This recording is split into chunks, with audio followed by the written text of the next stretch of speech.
Sebuah cerita pendek berjudul Manusia.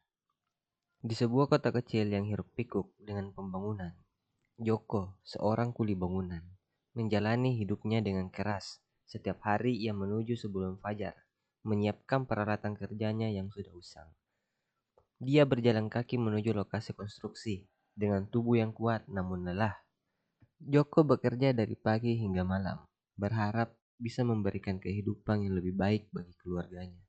Suatu hari, saat menggali fondasi untuk sebuah gedung baru, cangkul Joko menghantam suatu yang keras.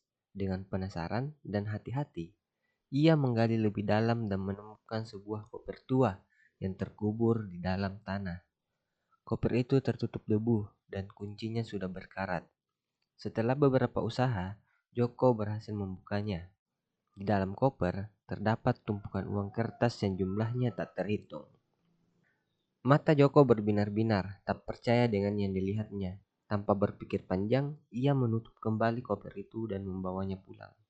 Di rumah, Joko menyembunyikan koper tersebut di bawah tempat tidurnya, jauh dari pandangan istri dan anak-anaknya. Malam itu, ia tidak bisa tidur. Pikirannya dipenuhi dengan rencana-rencana bagaimana uang itu bisa mengubah hidupnya. Keesokan harinya, Joko mengambil sebuah uang dari koper dan mulai menggunakannya. Ia membelikan istrinya perhiasan emas yang mahal, pakaian baru untuk anak-anaknya, dan perabotan rumah tangga yang lebih baik. Keluarganya takjub dengan perubahan yang tiba-tiba, tapi Joko hanya tersenyum sambil merahasiakan asal-usul uang itu. Hari-hari berlalu dan kehidupan Joko semakin mewah. Mereka pindah ke rumah yang lebih besar di pinggir kota, membeli mobil baru, dan mulai menikmati gaya hidup yang sebelumnya hanya bisa mereka impikan. Namun, perubahan ini juga membawa dampak buruk. Joko mulai berubah. Ia menjadi semakin serakah dan egois, menghabiskan uang tanpa berpikir panjang. Joko mulai jarang pulang ke rumah dan lebih sering menghabiskan waktu di tempat-tempat mewah. Ia menjadi kasar terhadap istrinya, sering memarahi anak-anaknya tanpa alasan jelas. Orang-orang di sekitar Joko mulai merasakan perubahan ini. Teman-teman lamanya menjauh, merasa tidak lagi mengenali pria yang dulu mereka kenal. Suatu malam, di tengah gelapnya kamar yang sepi, istrinya memberanikan diri untuk berbicara.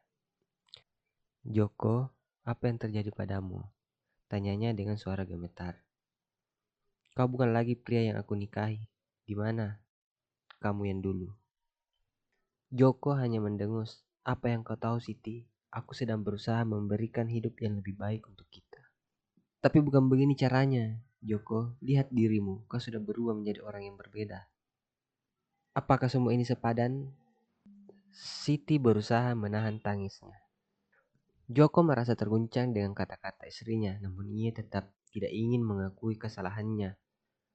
"Kau tidak mengerti, Siti. Ini semua untuk kita," ucap Joko pada istrinya. Malam pun datang. Joko bermimpi bertemu dengan seorang pria tua yang menyeramkan. Pria itu berkata bahwa uang yang dia temukan Joko adalah uang tumbal yang membawa kutukan bagi siapa saja yang menggunakannya. "Uang itu akan memakan jiwamu, Joko," kata pria tua itu dengan suara serak. "Semakin kau gunakan, semakin dalam kau terjebak dalam kegelapan." Joko terbangun dengan keringat dingin. Ia mulai menyadari bahwa uang itu tidak membawa kebahagiaan, melainkan hanya kehampaan. Ia melihat dirinya di cermin dan tidak mengenali pria yang ada di hadapannya. Kemanusiaannya perlahan mati digantikan oleh keserakahan dan ketidakpedulian. Orang-orang di sekitar Joko mulai menjauhinya. Teman-temannya menghilang satu persatu dan bahkan keluarganya mulai merasa terasingi. Siti menangis diam-diam menyadari perubahan yang terjadi pada suaminya. Anak-anaknya yang dulu ceria kini tampak takut dan cemas. Joko pun mencoba menyingkirkan uang itu, namun setiap kali ia berusaha, koper itu selalu kembali kepadanya. Kutukan itu tampaknya tak terelakkan. Dalam keputusasaan, Joko mendatangi seorang dukun di desa terpencil. Dukun itu memberitahu Joko bahwa satu-satunya cara untuk mengakhiri kutukan adalah dengan mengembalikan uang itu ke tempat asalnya dan meminta maaf dengan tulus.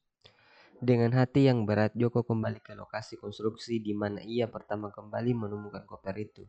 Ia menggali lubang dan mengubur kembali koper tersebut sambil menangis. Ia memohon ampun atas keserakahannya dan berdoa agar kemanusiaannya kembali.